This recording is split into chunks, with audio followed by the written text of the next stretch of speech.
You can put lipstick on a villain, but she's still a villain. That's especially true of the villains on Drag Race. They may be beat for the gods, but some of the show's contestants are just as well known for their cat fights as they are for their cat suits. In this episode of The Kiki, hosts Kevin O'Keefe and Mathew Rodriguez separate the Fifi O'Haras from the Darien Lakes to find out what makes a truly great Drag Race villain. Welcome to The Kiki, where our talking head hasn't had any complaints. I'm Kevin O'Keefe. And I'm Mathew Rodriguez. We are here to talk about Drag Race villains. Yes. Everyone loves a villain. I know my favorite Drag Race seasons by Season 5, Roxy Andrews. Season 4, Fifi O'Hara. All-Stars 2, Fifi O'Hara.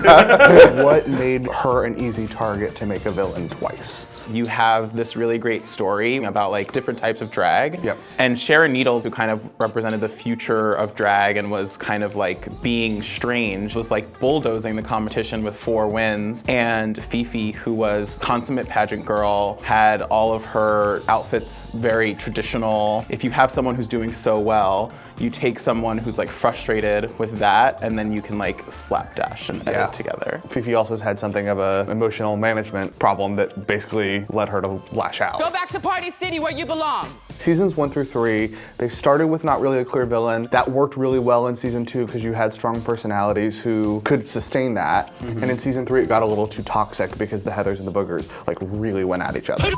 So season 4, they completely changed it, went with singular villains, arguably got a little intense with that one fight. Season 5, it worked perfectly. They were able to make Jinx the underdog when Jinx herself has said over the years she wasn't actually that innocent. And then season 6, they tried to do the same thing with Darien, Lake, and Ben de la Creme, but that didn't work because they didn't give them anything. Going into season 7, they really tried to sort of like double down on it and go with Violet, except then they had to figure out how to fix that. Right, and there's like a moment halfway during the season where all the contestants stop talking shit on Violet, and they're all like, you know what? Violet's kind of great. The villains in that season, I feel like, kind of exemplified the type of people that it's very easy to villainize in media. Like Ginger is a big girl and Kennedy's a woman of color. So once Ginger and Kennedy teamed up, it was like Poison Ivy and Harley Quinn going off in a Corvette together. Season 8 had no real villain. Acid Betty wound up going home very early and wasn't really that awful before she left. And Derrick Barry, who, if they were trying to replicate Sharon versus Fifi, it was Bob versus Derrick. But Bob the Drag Queen practically gave her a eulogy. Season 9, we wound up with something really interesting, which was Valentina, who was edited as Golden Child all season. And then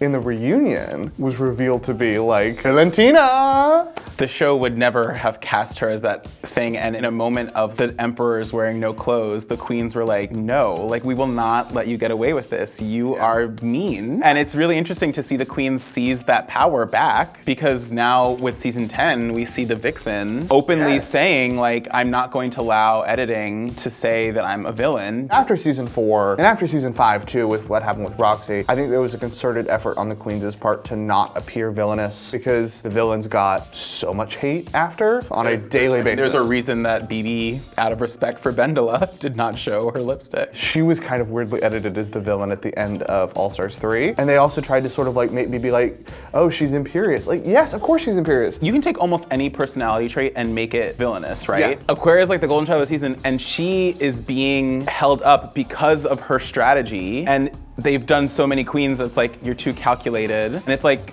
Aquaria is literally calculating, but like you're playing it good. The edit that happened in the top 4 episode where Eureka suddenly is, oh, she wants to win above all else. That's been Aquaria's edit all season long. Totally. That episode aired after the finale had been filmed. And I bet you in some ways they adjusted that edit based on who they wanted to win. 100%. Imagine if they had edited like Jinx's narcolepsy to be like a terrible character. Like she falls asleep while all of her friends are talking to her. Jinx could have saved that bus of children, but she was asleep.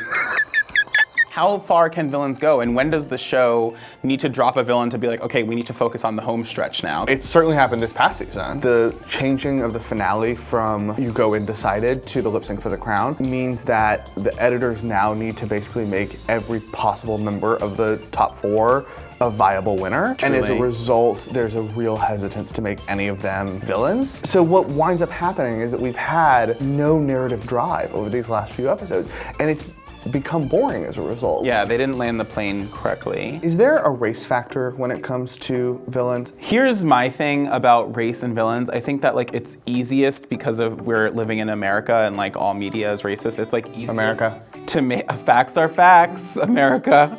Y'all are racist. It's easiest to make a queen of color into a villain because it's a tired ass trope. At least I am a trope, bitch. Go back to TV tropes where you belong. But then the other side of it is that the fandom can also react to people in a racist way because then we bring our own racism to it. Both the consumer and the producer have this kind of like lens that we bring to it that is like American racism, and it's hard to like talk about villains without that because like to a lot of people of color, the vixen was fine. Like she was making a point. There were points that were made. Right. I think there are some people who might be watching and be like, why does Drag Race need a villain and why does the formula work actually? Right. I think when people hear reality TV, they hear real first and they think, okay, these people are who they are. Or they assume it's like crazy scripted like The Hills, you know? There's not this- The Hills was scripted? Everything's fake.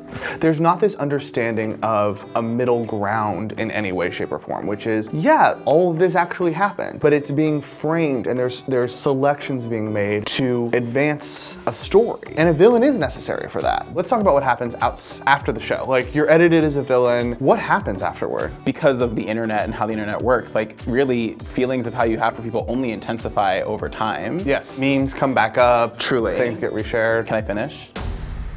I don't understand why Mathew came for me like that. We're talking back and forth, and then all of a sudden, he's all up in my face saying that I'm interrupting him. I feel very attacked. Was I being aggressive? I don't know, maybe, but like if you read aggression into what I do, that's not my fault.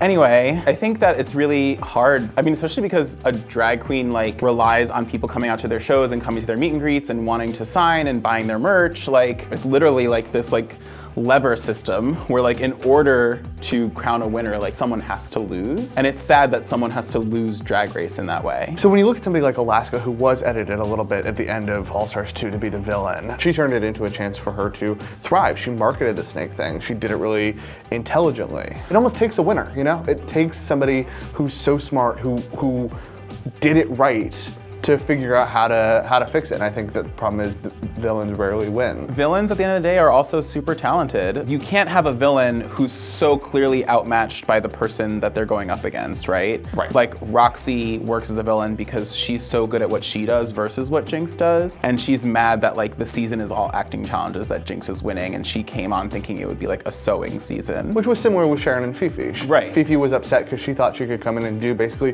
what had won the previous 3 seasons. Right. And she couldn't. Correct. Who's your favorite Drag Race villain? Valentina. Actually, both season 9. Valentina and Alexis Michelle. Michelle. We didn't really talk about Alexis Michelle much. We didn't, but I mean, I would sleep with both of them. The season 2 girls, I think just for how much they still hate each other, they have to be my favorite. R.I.P. Tara. R.I.P. Morgan McMichaels. I think that's it for today, right? Yeah. Thank you for coming to the Kiki. Yeah, we'll see you next time. Have some tea on your way out.